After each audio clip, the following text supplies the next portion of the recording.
Hello and welcome to a bit of a change of scenery. This is one of the spaces in our Sydney offices, which as you can see, a bit underpopulated at the moment with everything that's going on. What I'd like to do this week, as I set up last week, talking about looking really at the way we're going to work moving forward. So I've been digging into the empiricism, into the references and the research, and what I'd like to do over the next 3 days is look at 3 different models for essentially leading and from an organisational level starting to learn how to perform as we move forward during and then beyond the COVID era. So today I'm going to look at a McKinsey model that they've just released called SHAPE, what I like about this model, what I frankly think most businesses will already be doing, and then why I actually think that a model presented by HBR and a model presented that I was fortunate enough to get a pre-ordered copy of by Dunn and Pipe, I actually think is more like it, is a better way to go. But there is a lot to like about SHAPE. So what does SHAPE stand for? I do have some notes. It starts for Startup Mindset, Human at Core, Acceleration to Digital, Purpose-Driven Playbook, and Ecosystems and Adaptability.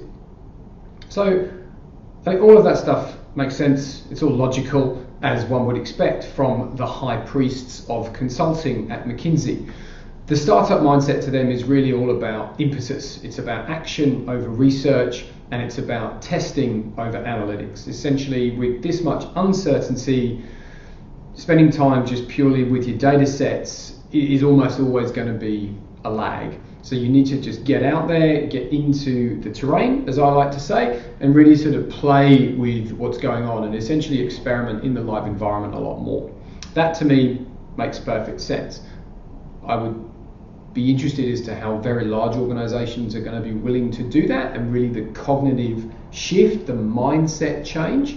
And they do say startup mindset, but that's a big ask for a lot of corporate executives who've essentially been trained to really not be prepared to go out and experiment. And I think from a risk perspective, corporates are going to have to shift how they think about, we're just going to get on with stuff, as opposed to we've got to analyze extensively before we change. Human at core. So the McKinsey interpretation of this I agree with. I would like to see it being much more than just this, but they simply talk about this in terms of allowing people to work the way that works best for them. Which again sounds great in principle. We've already seen a lot of CEOs coming out in the media in Australia and elsewhere, so essentially saying, let's just get back to what we're doing, and that obviously simply is not going to work.